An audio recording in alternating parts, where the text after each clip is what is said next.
सरकार पूरी तरह से साजिश रच रही है और इसको यादव और ब्राह्मण के बीच की लड़ाई शासन और प्रशासन सत्य प्रकाश दुबे का साथ दे रहा है। दुबे की बेटी ने इस बात को कबूल किया है कि उसके भाई ने देवेश ने ही प्रेमचंद यादव की हत्या की है। ये बिल्कुल स्पष्ट। इस पितृपक्ष में कोई आदमी कथा वार्ता नहीं करवाता है। सिंह जी से पूछना चाहूँगा कि इन हत्याओं के पीछे कारण क्या है, राजनीतिक कारण है या सामाजिक कारण है, हत्या किसने किया? मैं आपसे आपकी व्यक्तिगत राय जानना चाहूँगा।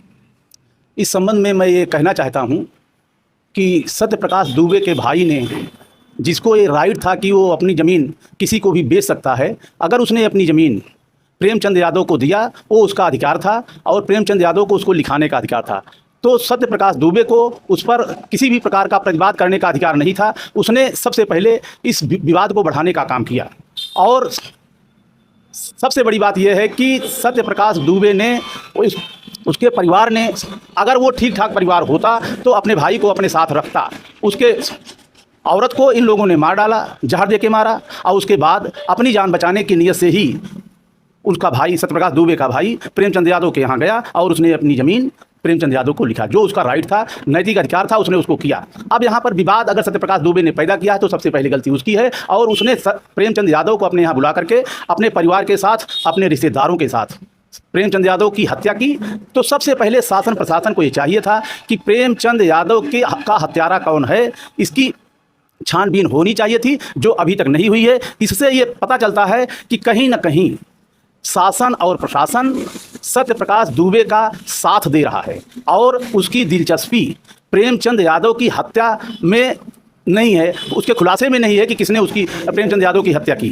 ज़्यादातर शासन प्रशासन की मंशा अभी तक जो उनकी कार्यप्रणाली दिखाई पड़ रही है, वो केवल ये दिखाई पड़ रही है कि किस प्रकार से प्रेमचंद यादव के पिता के द्वारा, जो कि एक फौजी थे, उनके द्वारा बनाए गए मकान को किस प्रकार से गिराया जाए।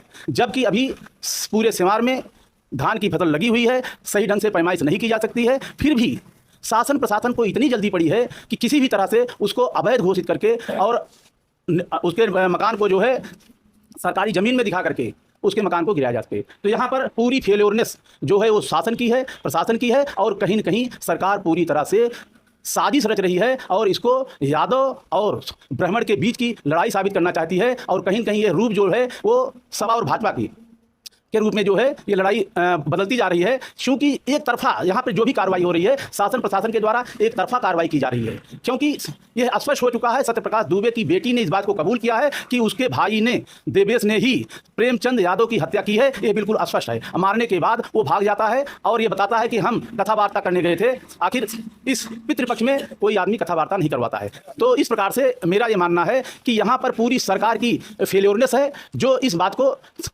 जब मामला तूल पकड़ रहा था, अगर वहीं पे इसका निराकरण कर दिया गया होता, 2014 की बात है, 2014 में उसने बैनामा लिखा था, तो विवाद होने की कोई गुंजाइश उसमें नहीं थी। लेकिन शासन प्रशासन की लापरवाही से इतना बड़ा कांड हो गया और उसमें सारे लोग अनावश्यक रूप से, जहां पर जो है ये बात नहीं होनी चाहिए थी, वहां पे ये बात पैदा की जा रही है और सबको दिग्भ्रमित किया जा रहा है।